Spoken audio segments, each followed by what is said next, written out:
Eu vou partilhar com você aqui algumas coisas da minha experiência pessoal como evangelizador e também aquilo que eu tenho acompanhado e pesquisado de sites, blogs, material disponível de pastorais, de pessoal de igreja, que eu acho que nós vamos desenvolver melhor para a gente evangelizar e contribuir para uma sociedade justa, fraterna, solidária e sustentável. 10 dicas.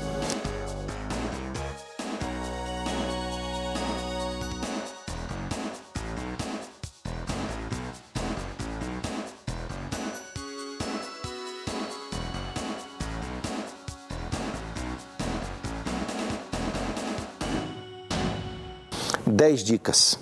Primeira, utilizar os recursos de acordo com o seu público-alvo, recursos e linguagens.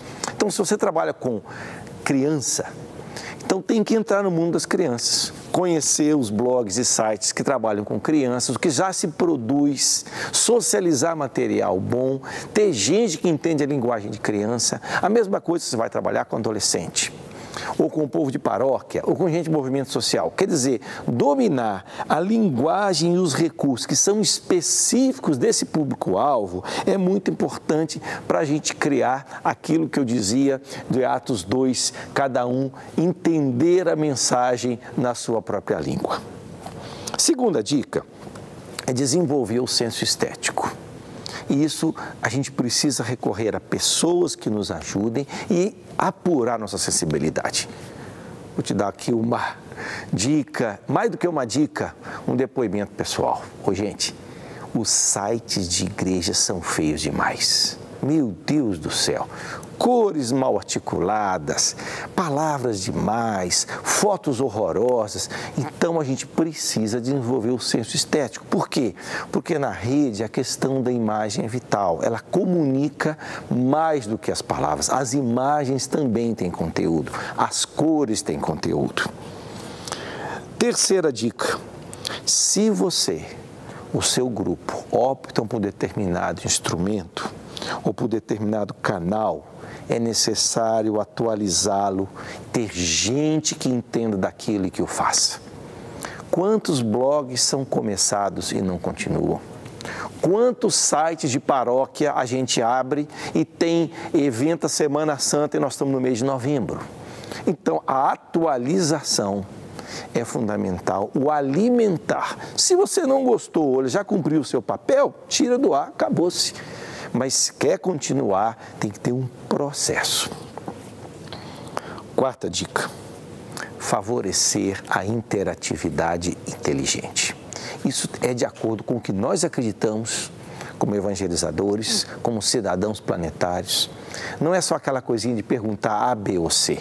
Há jogos que são inteligentes, a forma de postar na rede, seja um vídeo, ou uma imagem, ou uma música, que favorece as pessoas se comunicarem, manifestarem sua opinião.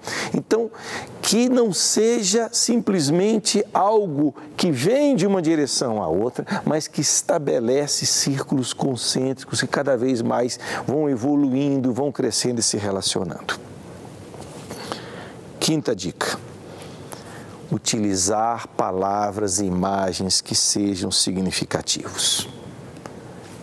Pouco e com expressão. Uma coisa que a gente já sabe, até como usuário na internet, você abre lá um texto, ele é muito grande, você não lê. Então o texto tem que ser pequeno, concentrado. Eu achei um texto muito legal na internet, quero repassar para meus amigos. Os seus amigos, quanto que eles dão conta de ler? Às vezes você faz uma síntese do texto e põe, leia mais. Quem quer ler mais, lê um texto maior. Fotos, não adianta postar 20 fotos. Você posta do encontro 2, 3 fotos que são significativas, que tem algo para dizer da experiência, é mais importante do que postar 20. Nesse sentido também, nós temos que aprender a editar. Aí vem a sexta dica. E há pessoas que nos ajudam nisso. A editar imagens, a editar testemunhos e vídeos, a editar textos, de forma que a nossa comunicação seja mais efetiva. Sétima dica. Pesquisar e buscar.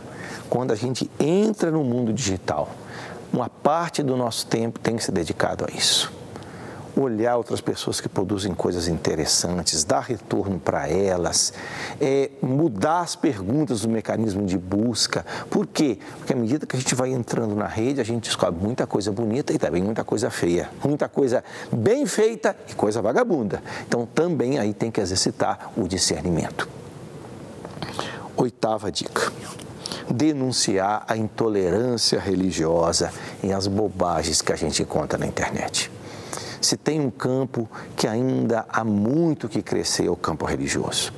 Então, eu quero principalmente falar aqui para quem é católico ou evangélico. A gente abre os sites católicos e evangélicos, quanta bobagem, não é? Quanta intolerância. Então, nós temos que fazer frente a isso, não favorecendo a intolerância também, mas favorecendo o diálogo, postando outras formas de conceber as coisas. E aqui é fundamental que a gente tenha gente bem formada na área da teologia, da evangelização. Às vezes eu vou procurar alguma determinada palavra, escatologia, quanta bobagem. Pouca gente escrevendo sobre morte e vida eterna de uma maneira clara e iluminadora para os outros. Então, faço um convite aqui também para você que está estudando teologia. Comece com seus companheiros e companheiras a fazer essa experiência de partilhar na rede também uma teologia avançada, em diálogo com a contemporaneidade. Por fim, ajudar as novas gerações a ler criticamente aquilo que encontram na internet. Eu já vi essa experiência muito interessante. Você reúne um grupo, projeta alguma coisa e começa a discutir aquele conteúdo. O que ele tem interessante, qual é o limite dele, confronta com outra projeção. Isso desenvolve na gente uma mente cidadã e crítica. Nos faz homens e mulheres maduros. E para encerrar, eu creio que o processo de evangelização, utilizando as redes, utilizando todo esse arcabouço digital, vai favorecer aquilo que Jesus fazia no Evangelho, que é pegar as analogias do cotidiano e ligá-las com aquela realidade maior que é o Pai e o Reino. Então você vê um vídeo bonito e aí você fala, bom, o que esse vídeo tem a ver com a minha experiência cristã?